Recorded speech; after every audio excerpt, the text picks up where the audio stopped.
Today we're going to look at timing and especially timing charts on how to be used inside of Grease Pencil. So let's get started with that. I'm going to jump over here. Let's start by setting our total length. Let's go for a 3-second animation. What I'm going to do is a real simple project, making a rocket take off. Now, of course, if a rocket is launching into space, the first seconds, 2 seconds even, of this animation are going to be static, maybe a little bit of vibration as it starts launching. So let's start by giving a ground element, and green works great for that. So we're just going to draw some ground in there, hit enter, and that'll be set. And then we're going to draw our object. So I'm going to keep it real simple for this demonstration, keep the object real simple. I accidentally put ground on the lines layer, so let's change that to ground.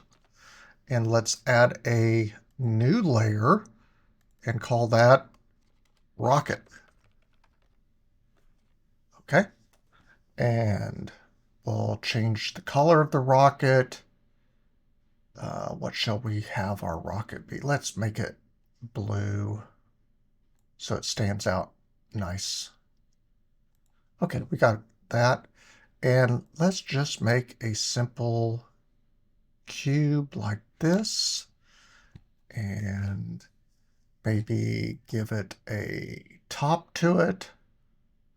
Do that with a line real easy.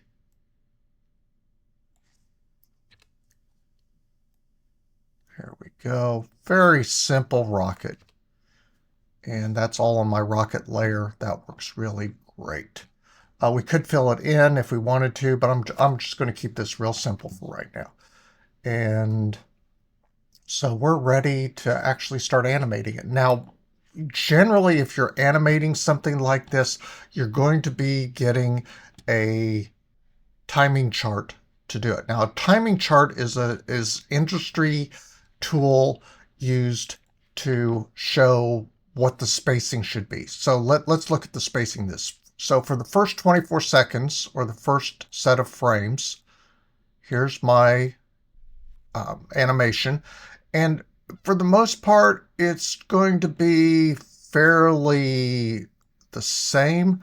We might have a little bit of vibration here in the final portion of the animation. So this is frame 1. This is frame 24. This would be frame 12.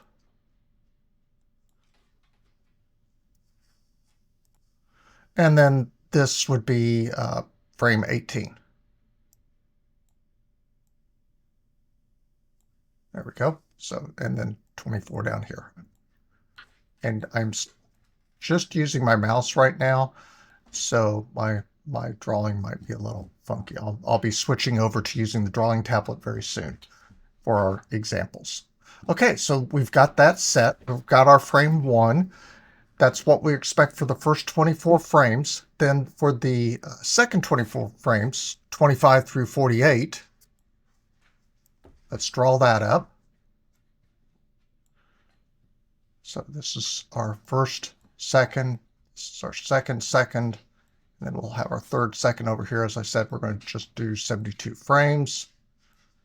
So what's going to happen on our second? Well, we're going to have an increased vibration here, probably for the first half, and then we might start to see some very slow movement as it starts to take off. So again, this is frame 25. This is frame 48.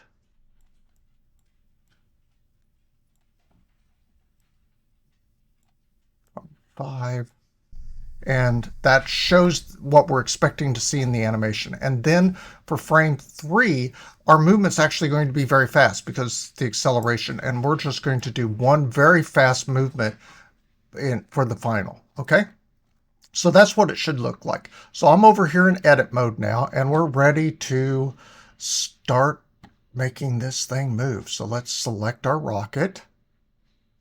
And this is the fun part too, because you know you can start adding in cool effects. You've got your launch, so maybe this first 12 frames, nothing's really happening.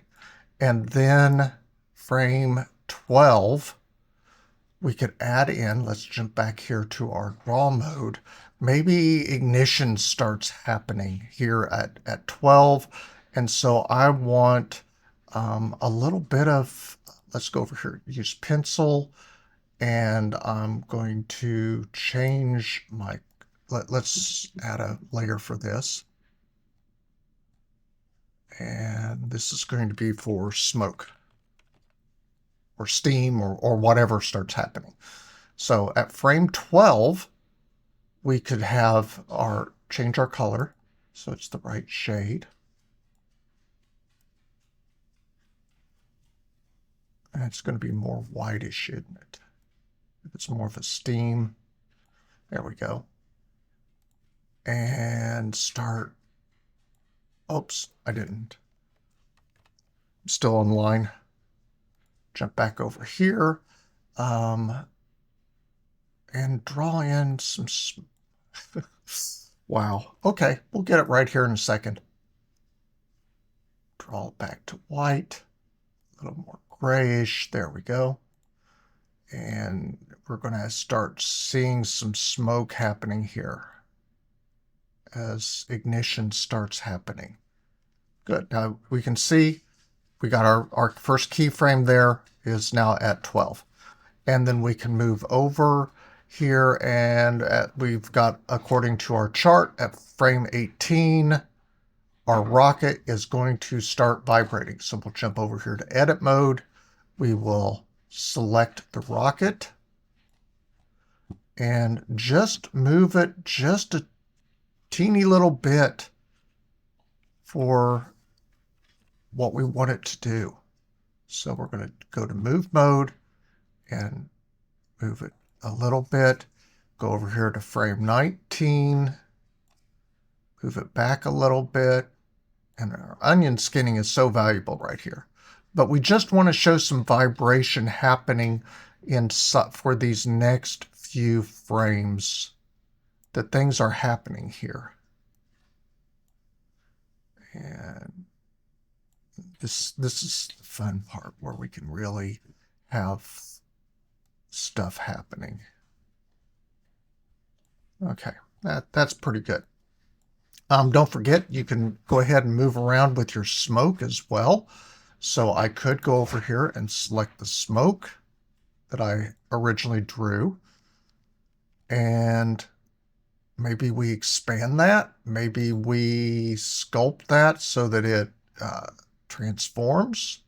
So am I on the smoke layer? Yes, I'm on the smoke layer. Good. And maybe we stretch it. And jump back here to edit mode, choose the other side. Yes, I've got that chosen now. Back to sculpt mode. And let's grab that as well. So, you know, this is really we got a lot more smoke coming out now. Things are happening here, and we can see this. This is things are starting to happen inside of our scene. Isn't that cool? So let's then go to the second portion, which is, again, vibrations continuing, not a lot of change in the rocket. If you were to draw the support mechanism there for it, it would probably start moving away from it. But we're back here on edit mode and on my rocket layer, and I want to select the rocket. And what do we want it to do? Maybe it starts, well, the liftoff's going to be happening here on frame 36. So let's jump over here to 36 and go ahead and start showing the liftoff. Now this is going to be really, really slow. And so we just want to move it up just a tad. And we're going to want to go back in and fill in smoke in there. I'm going to go over to 38, just a smidge more. Let's go to 41, lift off a little more, a little more, a little more, and then 48. So we're just starting to speed up here. And then for our final, which would be our final portion here, we're going to jump over here to 72. 72. And where do we want it to be at the end of this? Well, we want it to be taking off the screen. So it's going to take off, and we might need to add a few more in there. So, because it's going to speed up as it goes. So let's give it a, go back here to 53, add that up like that. And now we got the fun task of going in and we want to show this takeoff. And really the only part of the takeoff that I'm going to show on this is the rocket part. So we need to interpolate on that. And so I'm going to interpolate that sequence. See, added in my keyframes there. And then interpolate this sequence as well. Grease pencil, interpolate. There we go. And now we've got we're following our timing chart and it takes off. We can go back. Now I'm in the dope sheet right now. I can go over here to timeline and play this. There we go. And it's a very simple drawing. What I would recommend doing now is go back and improve the smoke aspect of it. You might want to use a fill or one of the other tools that are available to you in the draw mode. Instead of, I used pencil, and that wasn't probably the best looking, but we can go ahead and fill that in with other aspects. There are tons of brushes out there that you could add as well.